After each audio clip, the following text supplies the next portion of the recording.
Hello friends, સ્વાગત છે તમારું ચેનલમાં। તો આજે આપણે બનાવીશું એકદમ ક્રિસ્પી અને ટેસ્ટી એવો મેથી બટેકાનો નાસ્તો। તો મેથી બટેકાનો નાસ્તો બનાવવા માટે મેં આ રીતે નાની સાઇઝના બટેકા લઈ લીધા છે। 5 થી 6 જેટલા બટેકા લઈ લીધા છે અને આ રીતે છાલ ઉતારી લઈશું। તો બધા જ બટેકાના આ રીતે છાલ ઉતારી લઈશું।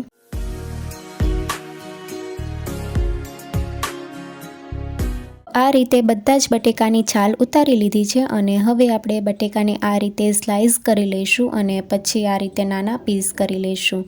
બટેકાના નાની સાઇઝના પીસ કરવાના છે। જો તમારે બટેકાને ખમણીને લેવા હોય તો ખમણીને પણ લઈ શકો છો।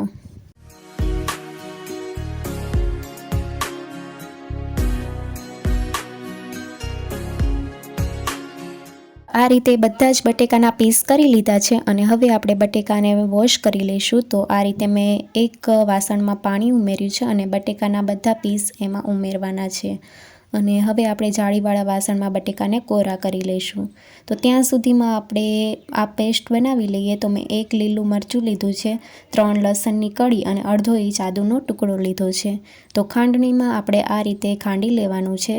તો આ રીતે અધકચરું વાટી લીધું છે અને હવે બટેકા પણ કોરા થઈ ગયા છે। તો આ રીતે બટેકામાં જરા પણ પાણી નથી। હવે આપણે એક વાસણમાં બટેકા ઉમેરશું અને મેં 1.5 કપ જેટલી મેથીના પાન લીધા છે। તો મેથીને પણ મેં 2 થી 3 પાણીએ વોશ કરી લીધી છે અને આ રીતે ડાળખા સહિત લીધી છે। હવે આપણે હાથેથી આ રીતે મેથીને કાપી લઈશું। મેથીને આપણે વોશ કરીને પછી જ કાપવાની છે। તો આ રીતે મેથીને કાપી લીધી છે અને હવે આપણે 1 ચમચી આદુ મરચાં અને લસણની જે પેસ્ટ વાટી હતી એ ઉમેરશું। 1 ચમચી કાશ્મીરી લાલ મરચું પાવડર, અડધી ચમચી હળદર પાવડર, 1 ચમચી ધાણા જીરું પાવડર, અડધી ચમચી સંચળ પાવડર। સંચળ પાવડરથી ટિક્કીમાં સરસ એવો ટેસ્ટ આવશે અને મિક્સ કરી લઈશું। તો બધી જ વસ્તુને મિક્સ કરી લઈશું મેથીમાં।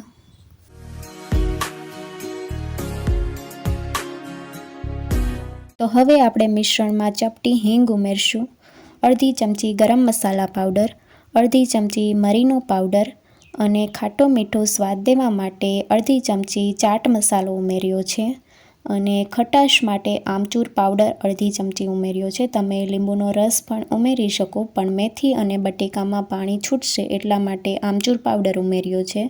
સ્વાદ પ્રમાણે મીઠું અને કોથમીરના પાન ઉમેરશું અને ટિક્કીને આપણે બાઇન્ડિંગ આપવા માટે 1/4 કપ ચોખાનો લોટ ઉમેર્યો છે। ચોખાના લોટની જગ્યાએ તમે રવો પણ ઉમેરી શકો છો। સાથે અડધો કપ ચણાનો લોટ ઉમેરશું અને 1 ચમચી સફેદ તલ ઉમેરશું। તલ ઓપ્શનલ છે, જો તમારે ઉમેરવા હોય તો તમે ઉમેરી શકો છો અને હવે આપણે મિશ્રણને આ રીતે મિક્સ કરી લઈશું।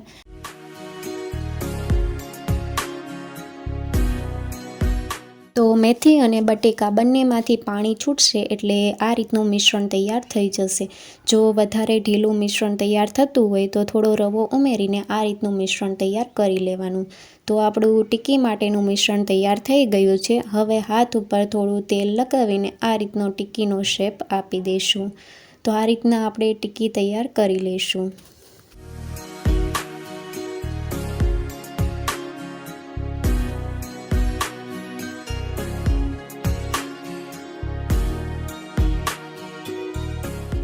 આ રીતે બધી જ ટિક્કી તૈયાર કરી લઈશું અને તેલ પણ ગરમ થવા માટે મૂકી દીધું છે।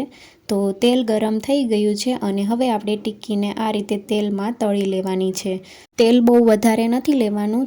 આ રીતે ટિક્કી થોડી ડીપ થાય એટલું જ તેલ લેવાનું છે અને સરસ એવી ક્રિસ્પી થાય ત્યાં સુધી આપણે તળી લઈશું। તો આ રીતે સાઈડ ચેન્જ કરતા રહેવાનું છે અને ટિક્કીને આપણે સરસ એવો કલર આવે ત્યાં સુધી શેકી લઈશું।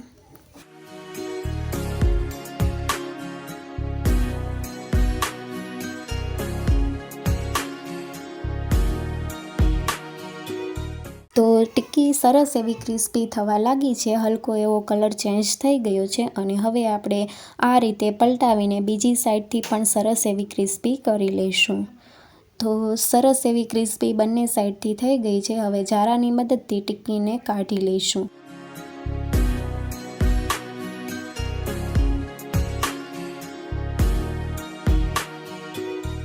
આ રીતે બાકીની જે ટિક્કી છે એ પણ આપણે તળી લેવાની છે।